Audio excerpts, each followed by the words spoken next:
Ako si Jay Licera ug kauban nako ang amang MSWDO si Ma'am Juliet Orais ug ang focal person sa solo parent si Ma'am Junifil. So ania ako karon aron sa paghatag og word of encouragement. In Philippians 4:13 it says, I can do all things through Christ who strengthens me. This verse speaks about contentment. In any circumstance, we learn to be content by depending on Christ who give us the strength to persevere in any situation. Sa adlaw sa tong kinabuhi, aduna gyoy moabot nga problema ug pagsulay, but keep on trusting the Lord kay naa siya, nagauban ka nato ug He is our strength. Taliwala sa tanan, makaingon ta nga dili na nato kaya, pero just call the name of the Lord kay naa siya, wala imposible kaniya. Ug tanan natong trabaho or negosyo ato kining isalig sa atong buhi nga Dios, kay siya naa gyud mo sustain sa tanan natong buhaton, taliwala niining mga problema ug pagsulay. He gives us strength always.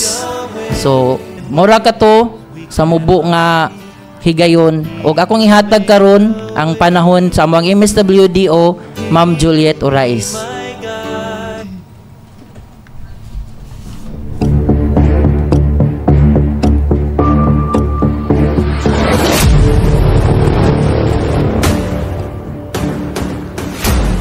Good morning, Karangkada. Maayong buntag sa ato ang pinalanggang inahan sa probinsya sa Lanao del Norte, Governor Imelda Angging Quebranza de Maporo, Vice Governor Alan Lim, Sanggunian Panglalawigan members, sa ato ang 1st District Representative Congressman Muhammad Khalid Quebranza de Maporo, 2nd District Representative Congresswoman Siti Amina Quebranza de Maporo, sa ato ang amahan sa Kahusay,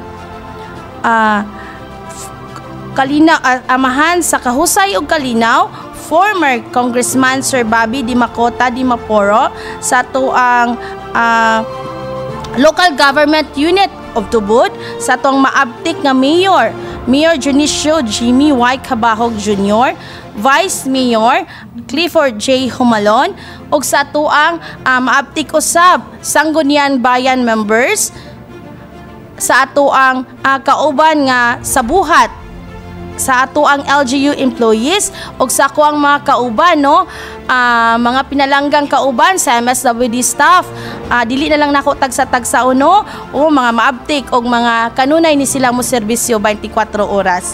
Og sa ato ang mga 24 ka barangay sa ato ang lungsod sa Tubod, maayong buntag kaninyo, og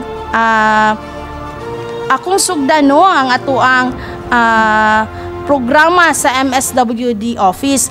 Ako lang ipasabot, no, ang ato ang programa sa MSWD office gahatag og serbisyo mo kini ang Women Welfare Program, Senior Citizens Welfare Program, Daycare Welfare Program, Child Welfare Program, Solo Parent Welfare Program, Persons with Disability or Differently Abled Persons Welfare Program, og aduna pud kitay pre-marriage counseling, family counseling, and youth welfare program.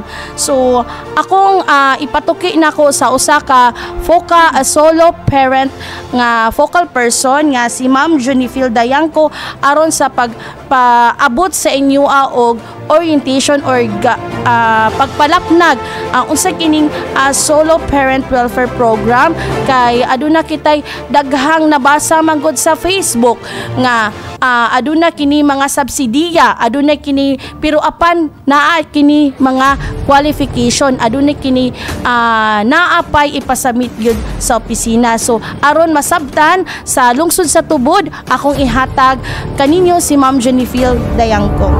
Good morning, June. Good morning, Ma'am Jul. Thank you. Sige. Karong adlaw atong panahisgutan kabahin sa Solo Parent Welfare Program. So, sa atong tibuok Tubod, daghan kay tang mga solo parent. So, karong adlaw akong hisgutan ug unsa ang mga qualifications nga pwede ka mahimong solo parent. Una is katong mga nangabalo. Ang ilahang mga requirements is birth certificate sa ilang anak. Ako lang da i-clarify nga kaning mga bataa nga sa birth certificate na inyong ipakita sa amuha is dapat katong 21 below ang imuhang mga beneficiaries. Ikaduha is marriage certificate ninyo sa imong bana. Ikatulo is death certificate nga nagpamatuod nga usa ka kabalo nga namatay na imong bana. Ikatulo is affidavit sa abogado nga nagpamatuod na usa ka solo parent, ikaw ang nagsuporta sa imong anak sugod pagkamatay sa imong bana. Ikalima is barangay certificate nga isa ka nga lumulupyo ka sa tubod ug nagpuyo ka diha og usa ka solo parent.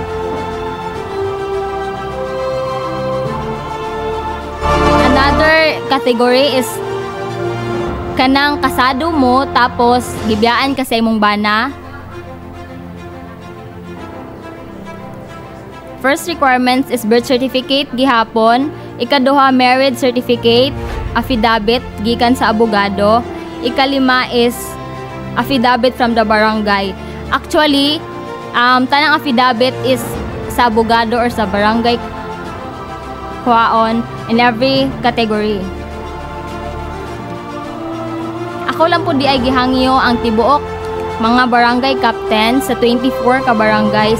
Akong gihangyo nga unyang Monday na aming gikandak na orientation seminar para sa mga solo parent help desk.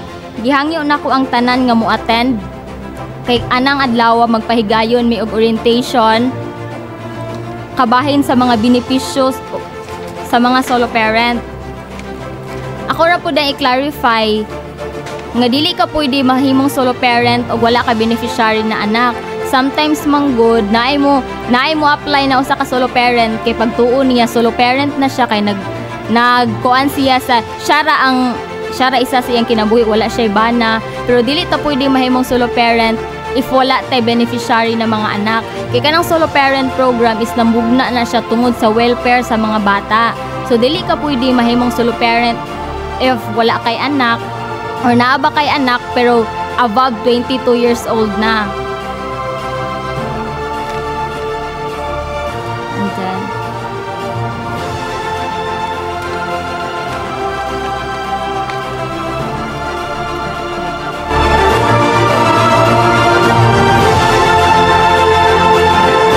So mao ra kini ang update sa mga solo parent program.